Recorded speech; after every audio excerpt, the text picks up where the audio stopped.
All right. They discovered that there were two general planes of consciousness, lower and higher. You heard that?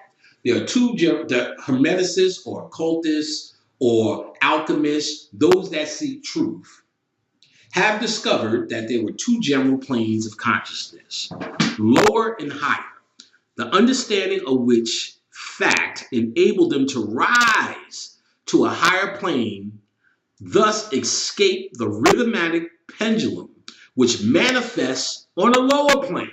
All right, now we're getting into what I told you we would, how to neutralize rhythm. And you do that as a master occultist because what goes up must come down. So you say, well, if I get money, then the pendulum's going to swing to the other motherfucking side and I'm going to be broke. I can't win for losing, brother Panic.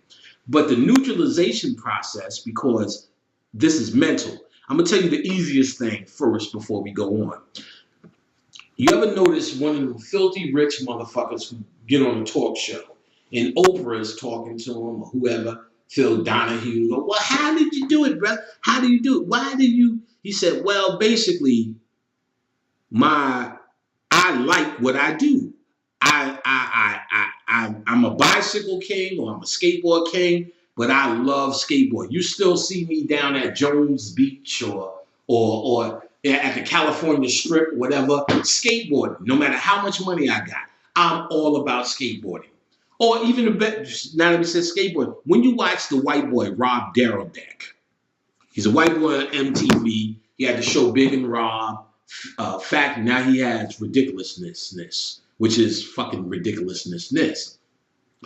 But when you hear his mentality when he's talking to his cousin, he's filthy rich, skateboard, and he has endorsements out the ass. Monster is one of them, the Monster drink, and I can't remember, but all out the ass. A rich, filthy rich white boy who was a skateboarder kid. But when you hear his mentality, you hear someone who's still absolutely in love with skateboarding. This nigga in his show would stop whatever he was doing because he seen a park just to skateboard it. And then whenever he encountered kids, white, black, Mexican, or whatever, he would stop, talk to them, give them skateboards, encourage them. He was just absolutely in love with skateboarding, though he's filthy rich. What he did unconsciously was apply the law of neutralization. When you concentrate on an item, that's when you become mentally aware of its polarity or its pendulum swing. When you shift your focus, this is how you neutralize. When you shift your focus, even though money ups and downs would happen, but your focus is somewhere else on the level of skateboarding, you neutralize the mental anguish of ups and downs of money. Because now your rhythmatic swings are happier days with skateboarding and less happier days with skateboarding. That's your pendulum swing. So you just shift or neutralize what seems to be more of a problem. So, for instance, my thing is I don't get out of bed to sell herb packs, even though I do, and I have to. I get out of bed to teach. So my pendulum swing now is some days I teach a lot of motherfuckers, and a lot of motherfuckers go, Panic, god damn it, nigga. That was on fire. I learned so much. And then there's some days because of my pendulum swing, oh, Panic, how do I talk to my grandmother?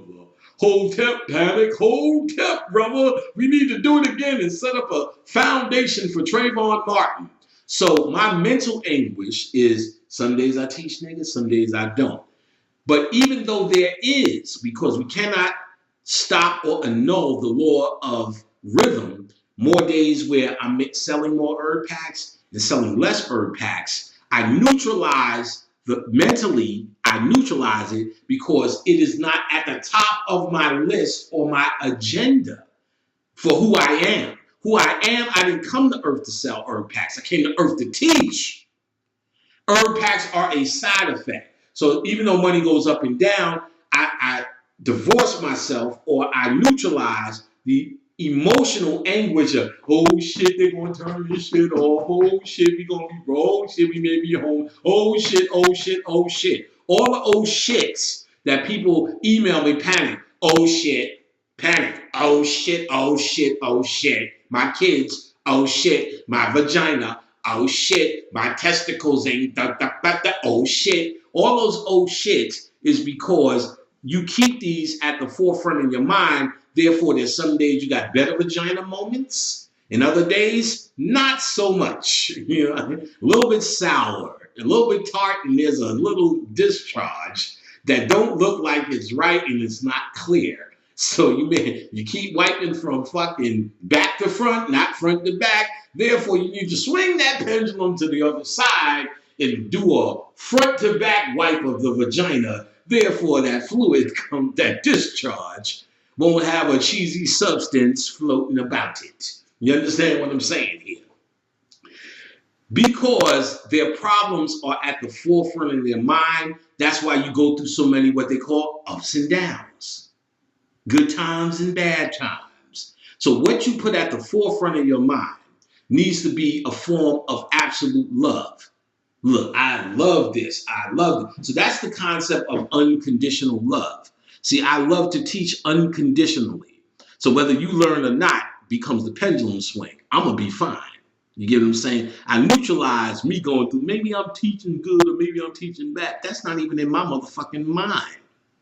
Are you learning good or learning bad becomes the question, and that becomes your problem. Neutralize. So everything that's underneath what I do in terms of my teaching, herb packs, classes, counseling, whatever, becomes second to my teaching. Therefore, neutralize in my mental understanding of a rhythmic swing. Is the rhythmic swing happening? Absolutely. You can't annul this principle. Am I noticing it and going through the emotional drama of no money, more money, class problems, this problem? Fucks, no. Because I neutralize it. Why? Because I'm a motherfucking master hermeticist, occultist, metaphysician. And I'm trying to teach you to do the same motherfucking thing too.